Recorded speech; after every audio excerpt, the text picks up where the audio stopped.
Патша ашаршылықты қолдан жасады. Өйткені оған бодан халық емес, сол халық ие болып отырған жер керек еді. Ал жерді босатудың амалы халықты босатып жіберу болатын. Мал мүлкін сыпырып алып, адамдарды нәрсіз қалдырған соң ел не істемек? Күн көріс үшін аяқ жетер жерге дейін қаңғырмай ма?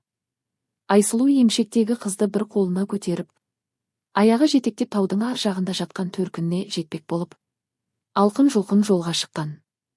Енді кешіксе өзі де екі бала да өледі. Алдыда көлденең түсіп көсіліп жатқан таудың киесі мол еді. Жас келіншек сол киеге жалбарында, жалында. Ия, қасиетті кием қолдай гөр, қорғай гөр, деп зарлады. Зарлағаны сол ақ екен, тау жолының бір бұрышынан шыға бергенде. Алдында үлкендігі есектей бір қасқыр шоқиып отыр екен. Жүрегі зірк етіп суылдап ала жөнелді. Тұла бойы суық терге малынып көз алдына ажал келді. Ажалдың тұрпайы суық болады екен. Айқайлауға шамасы келмей, тілі байланып қалды. Еш жоқ, тіл жоқ, әйтеуір белгісіз, ойсыз, бұлдыр сезіммен. Әлгі шоқиып отырған қасқырдың алдына қолындағы нәрестені жүргегінде ораулы қалпында қоя салды да. Ол баланы қақшып көтеріп алып, ары қарай қаша жөнелді. Қасқыр қуып келе жатқан жоқ па деп артына жалтақ-жалтақ қарады. Құдайдың құдіреті, қасқыр шоқиып отырған қалпы, жүргектегі нәрестені иіскелеп отырған сияқты көрінді. Кешіре гөр, деп күбірледі Айсұлу, қасқыр қызды жеп жатыр екен деп ойлап.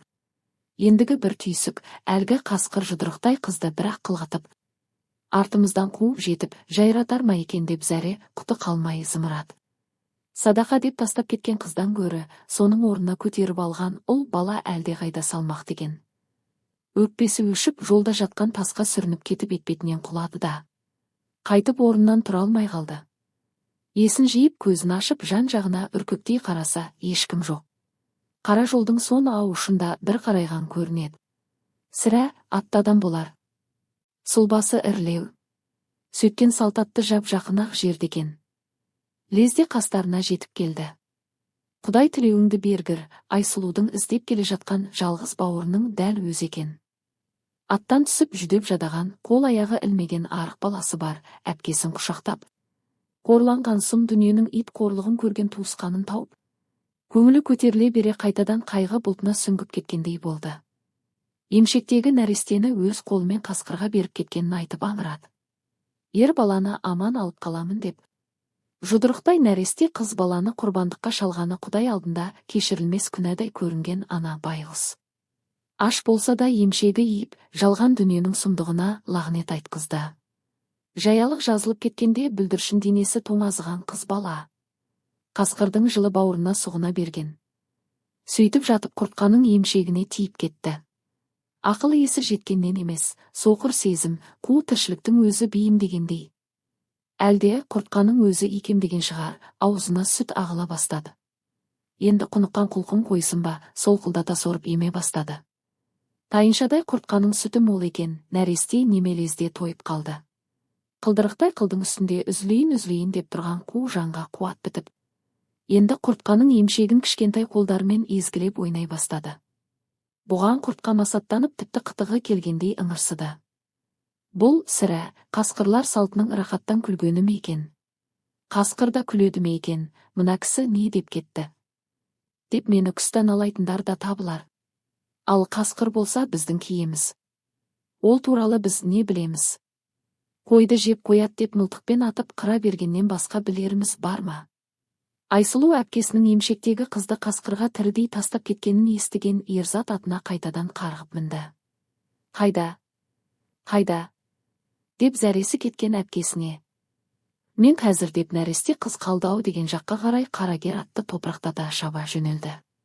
Жолдың жиегінде жаялық жатыр. Ал жаялықта ораулы жатқан қыз болуы керек еді ғой. Жоқ, айнала бір шама жерді шолып шықты. Еш нәрсе көрінбеді. Қыз да жоқ. Қасқыр да жоқ. Аш қасқыр болса да жаялықтың жанында, қара жолдың жиегінде ақ жалмап жеп қояр еді ғой. Ешқандай із жоқ. Жеп қойса қанның ізі қалар еді. Жоқ, қасқыр адамның өзін жесе қолының алақандарын жемейді деуші еді. О да жоқ. Жым-жылас. Бұл ашаршылықта аштан өлгендерді қорғау қасқырлар жеп кетіпті деген сөз әр жерден-ақ естіліп жатқан. Тек алақандары ғана қалыпты десетін. Өйткені уы болады десетін. Бірақ емшектегі бөпенің алақанының уы жоқ шығар. Ерзат жолдың жиегінде жатқан жаялықта аттың үстінде отырып ақ. Жерден еңкейіп көкпар ілгендей көтеріп алып кері қайтты. Әпкесі Айсұлу ұл баланы бауырына басып бүкшиіп отыр екен. Ерзаттың қолындағы жаялықты алып иіскелеп.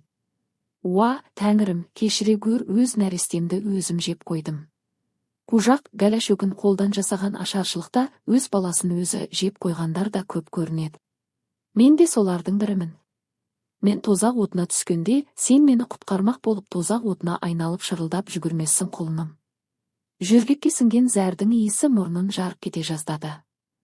Сонда Айсұлудың санасына қызым өлмеген екен деген сұңғыла сезім селт еткізді. Өз ойына өзі сенгісі келсе де бір түйсік. Ондай ғажайып қайдан болсын деп күдерімді үстеп басындағы ойлар өзімен өзі шарпысып арпалысты. Көз көрмеген соң көңіл күпті күдік көп. Біресе үміт оты қылтияды. Біресе өлегізіп өшіп қалады. Бұл кезде құртқа қасқыр енді ол әр жерде алдан күтіп тұратын қауіп-қатерден өз қарақан басы үшін ғана емес. Әлі бір жасқа да толмаған адам баласының амандығы үшін де жауапты екенін ақылымен емес. Аналық сезім түйсік арқылы аңғарған еді. Бұрын ол жемтігін екі шоқып бір қарайтын болса, енді бір шоқып жан-жағына екі қарайтын сақтыққа көшкен. Ендігі кезеңде құртқа адамдардан ғана емес, өз қандастарынан, көк бөрілерден де қорғана білу керек. Көк бөрілер өз ұяластарын, өз тұқымдастарын алыстан танып, тіптен бір-бірімен үн қатысып, түрлі-түрлі дыбыс шығарып, ұлу арқылы тілдесетін. Өз ұяластарының арасында да естісі бар, есебі бар. Есері кезіксе бауырындағы жұдырықтай адам баласына көз алартуы да мүмкін ғой. Адамдар кейде аңғалдықтан, кейде ақылдан, жырақтықтан адаса береді. Уақыт өтіп барады деп зарлайды. Ал шындығында уақыт өтпейді. Уақыт мәңгілік. Ол жылжымайды, өтіп бара жатқан адамның өмірі шығар. Уақытты сағатқа, минутқа, секундке, айға, күнге, жылға, ғасырға бөліп алып жүрген адамдардың өзі ғой. Уақыт өзгерген жоқ. Ал құртқа асырап алған қыз бала күннен күнге, айдан айға, жылдан жылға өзгере берді. Қыз асырап алған құртқа туралы неше алуан аңыз.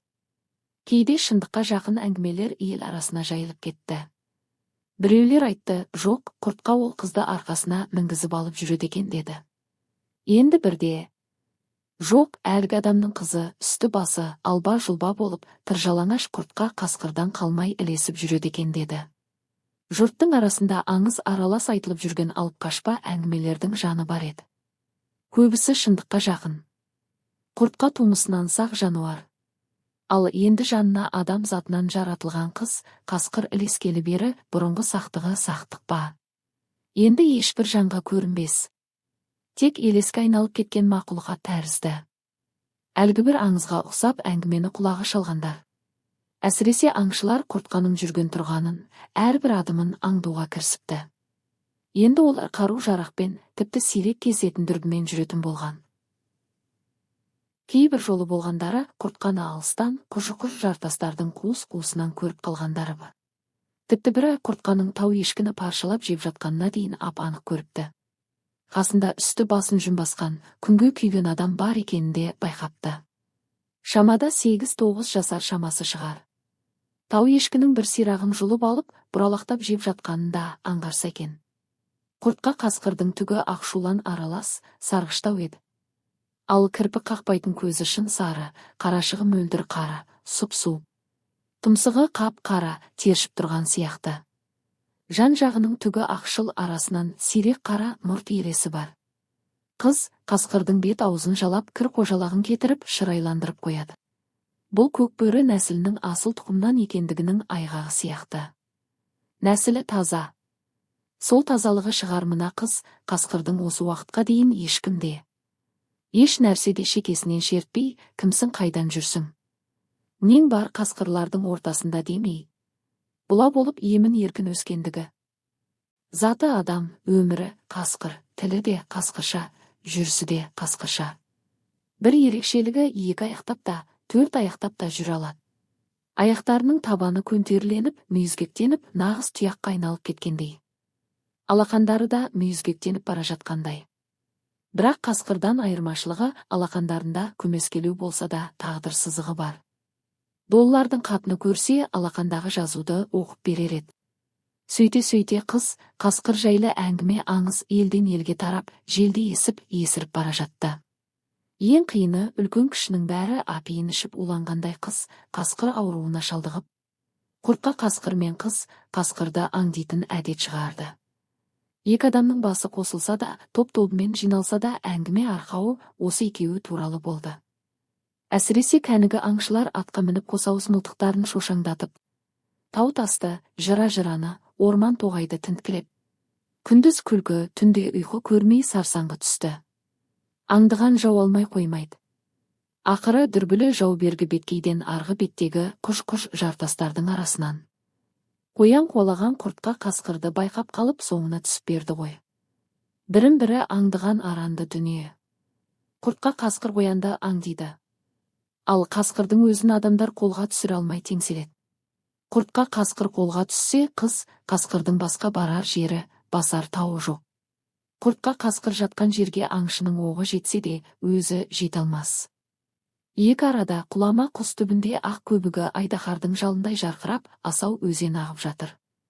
Ал енді құртқа қасқырдың дәл төбесінен түсейін десең, қанжардың қайраулы жүзіндей қия жартас.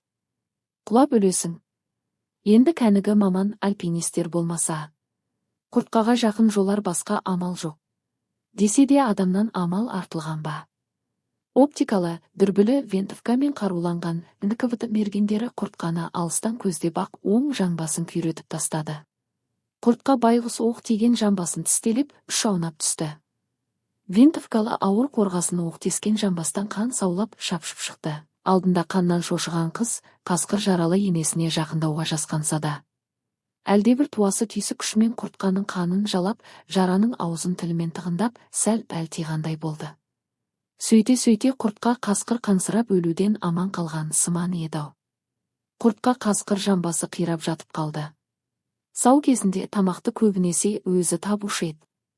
Бұйырса тау ешкінің өзін құлатып, ең жоқ дегенде суып аулап, тым азғындағанда көртішқанды да місе тұтып жүре беретін.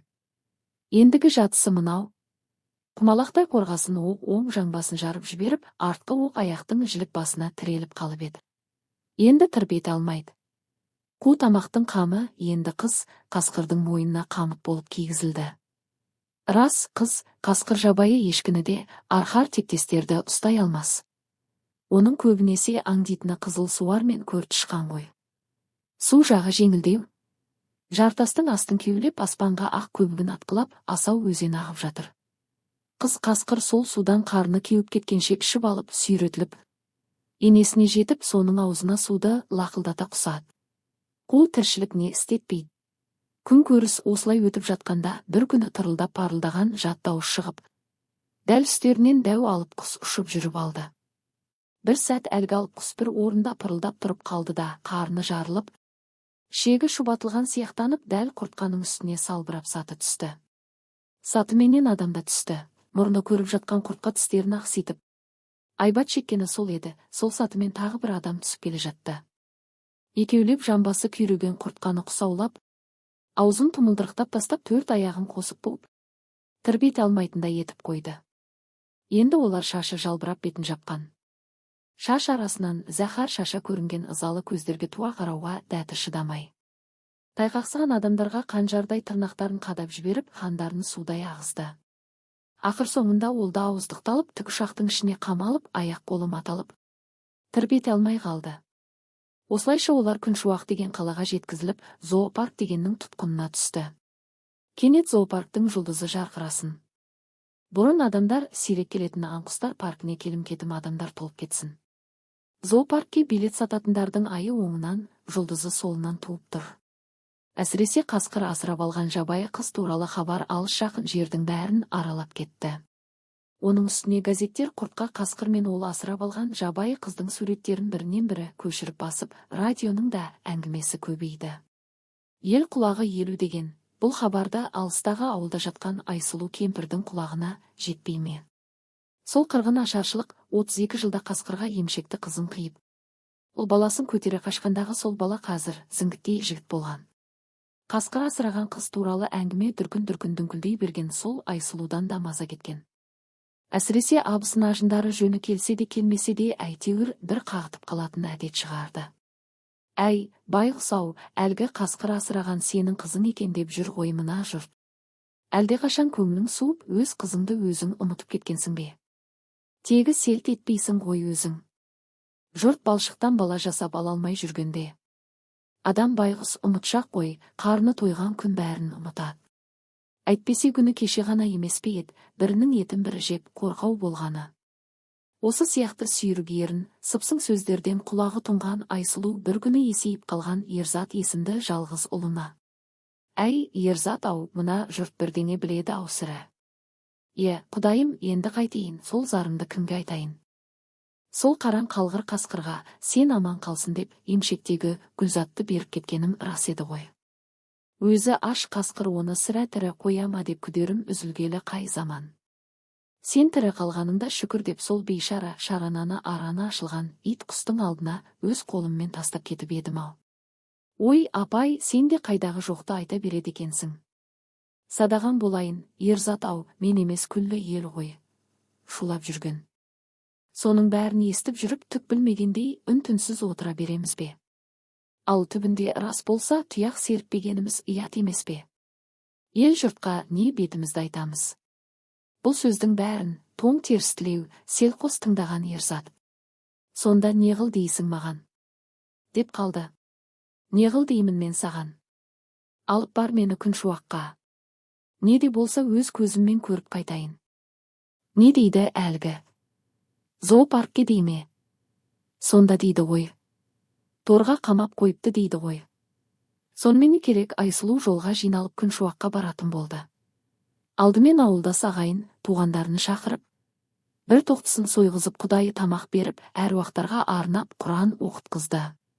Көңілдес, ниеттес ағайын. Жолың болсын, жоғалғаның табылып, үйіңде үлкен той болсын. Деп сорпа-суға тойған жамағат. Қол жайып батасын беріп, ақ ниетпен шығарып салды. Зоопарк дегені қала шетіндегі бір бау-бақшаның ішінде екен. Кіре берістегі тордың ішінде жүннің қызылы кетіп, сұрқай тартқан жүдеу жүзді түлкі жүр екен. Тар тордың ана бұрышынан мына бұрышына ары-бері сандалып, теңселе береді екен. Оның тұсында адамдар бірен-саран. Түлкі байғұс жалтаң. Әркімге жалынышты көзбен жалтаң-жалтаң қарай береді. Бірдеңе бере ма деп дәмелі. Бұл қайыршы. Ал енді жұрттың үймелеген жері алда екен. Алыс ауылдан жеткен Айсұлу дәл бір құдаларының үйіне келгендей үлде мен бүлдеге оранып. Көк ала шәйі көйлек, көк камзол, аппақ кимешек, дағарадай күндік орап алыпты. Жиналған жұрт тордағы аңдардан гөрі Айсұлудың пошымына қызыққандай. Сахнада әртіс жүргендей таң-тамаша. Баласы Ерзаттың жетегінде жүрген Айсұлу ақсақ қасқырмен бет аузын қалың қара шашы жауып кеткен. Жалаңаш қыздың торына келгенде жүрегі түскір зырқ ете қалды. Шеке тамыры тырсиып қаны тасып бара жатқандай хәл кешті. Ерзаттың қолын қыса түсті. Келім-кетім кісілер, әсіресе жастар, әсіресе балалар жағы жаралы қасқыр мен оның жанындағы жабайы қызды қызық көріп, оларға темір тордың сыртынан әр нәрсе, тістелген алма, үзілген нан лақтырып, әбден дәніктіріп қойған екен. Содан болар әлгі жабайы қыз енді алақан жаятынды шығарыпты. Қу тамақ не істетпейді.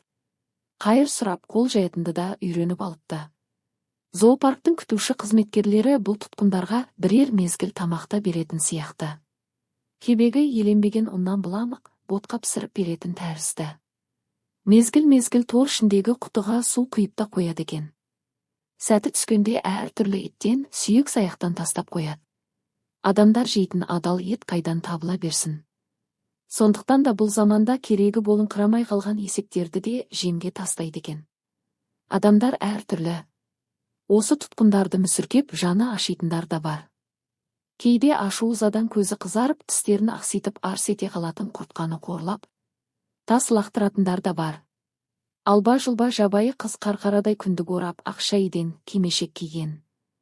Елден ерекше әйелге тесіле қарауын қарайды да, шойнаңдап ақсақ қасқыр енесінің бауырына тығыла түседі. Мұндайда жабайы қыздың миында қандай майдан арпалысып жатқанын бір жаратқан құдіреттен басқа ешкім де біле бермейді. Жалбыр шаш жабайы қыз Айсұлу жаққа қарап танауын көкке көтеріп, ауаны құныға қармап айналасын иіскелей береді. Иә, сол баяғыда бір жасқа толар толмас нәресте шағында шын ананың омырауына жабысып қалған тірі жан еді. Сол кездегі уыз иіс елесі әлі ұмытылмауы мүмкін бе?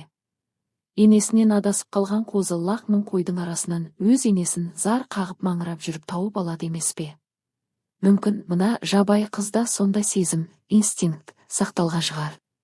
Жетім қозы тасбауыр деуші еді. Сонда да болса әлде бір құдірет күші өлген дүние тірілгендей әсер ете ме? Гүлзат, деп еріксіз айқайлап жіберді Айсұлу жазған. Жалбыр шаш жабайы қыз селк етті. Құртқа қасқыр тістерін ақситып арс ете қалды. Сонымен бұл қыз сіздікі екені рас болса, онда оның тұла бойында сіз өзіңіз ғана білетін белгі бар ма? Деп сұрады заңның адамы Айсұлудан. Айталық, меңі, тыртығы, жараның орны. Айсұлу бірден не айтарын білмей абыржып қалды. Қызылшақа нәресте болатын. Қандай белгі? Ашаршылық заман еді. Омырауынан сүт шыға бермейтін. Бір уыс арпа талқанды суға шалып, үлдірекке түйіп, нәрестенің аузына салатын. Тумай жатып ажалдың аранына тап болған бір жапырақ шараны әлгі талқанды солқылдатып соратын. Бәлкім тірі қалғаны соның арқасы шығар. Басқа не бар? Жара шыққан жоқ. Кесілген кіндіктің аузы бітіңкіреп қалған. Басқа не бар? Айтпақшы меңі бар ма? Айсұлу кенет даусы шығып кетіп. Бар. Екі жауырынның ортасында жасымықтай қалы бар болатын. Деді. Жасымық деген не? Деп сұрады заңгер. Қал деген не, мен бе? Айсұлу жасымықтың не екенін қалай түсіндірерін білмей. Бұршақ, ноқат сияқты деді екі қолын ербеңдетіп. Заңгер зоопарктың бастығына қызды алдырыңыз деді. Зоопарктың адамдары бұтында лыпасы ғана бар, жалаңаш қызды екеулеп жатып әрең алып келді. Қашып кетпекші болып жұлқынып жүр. Заңгер қыздың жон арқасын сипалап қараса, ноқаттай қара меңнен 2-3 тал шаш көрінеді. Рас екен деді заңгер. Уа, тәңірім! Тәуба! Деп Айсұлу екі алақанын аспанға қарап жайып жіберіп айқай салды. Сол екен, торда жатқан ана қасқыр құртқа байғұс тұмсығын көкке көтеріп, ұзағынан азандата, зарлана, қасіреттене ұлып қоя берді. Оны естіген айналадағы адамдар тұла бойы шымырлап көздері жасаурады.